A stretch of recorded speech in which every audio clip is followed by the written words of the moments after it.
The library of the University of Michigan. What's that Chris say? Two-door?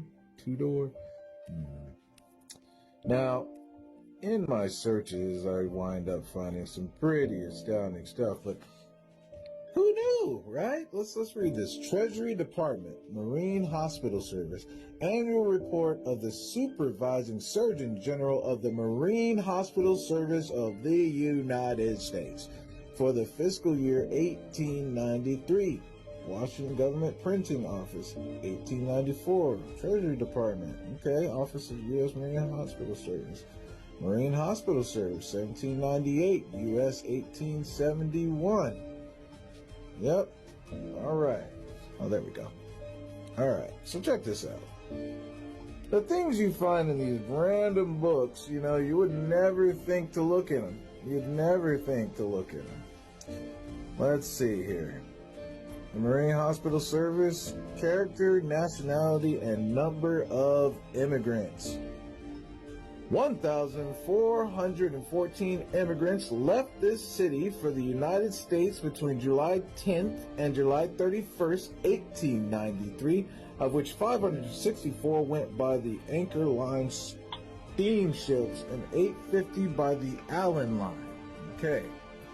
Mr. John Atchison kindly furnished me the following table of the steerage passengers on the vessels of the Anchor Line.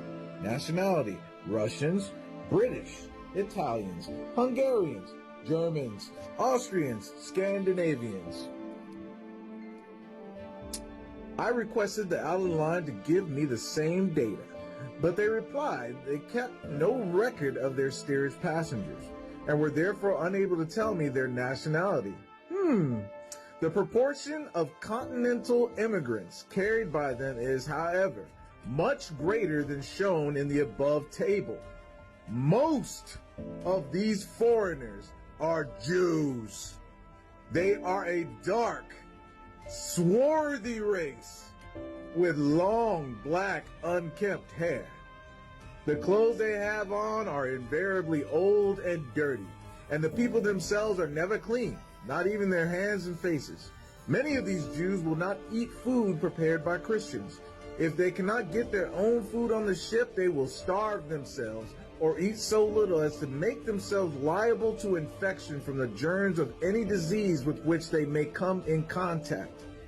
They bring unleavened bread with them, mixed up with their clothes and their baggage. When the baggage was disinfected, all the food found amongst the clothing was destroyed. The Allen Line in one of their houses has a special kitchen for the Jews, and a Christian is not even allowed to enter the room. When I was inspecting the house, the boarding housekeeper permitted me to go in as a special favor. He said all that about us, but then he turns around and says the British immigrants are desirable people to have in the United States. They are, as a rule, clean and healthy and should make good citizens.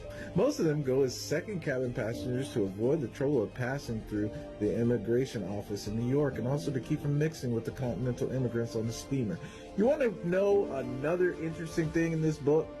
It says that we, instead of going to the more rural areas, we decided to stay in the city with the rest of our peoples, even though we were poor in that area.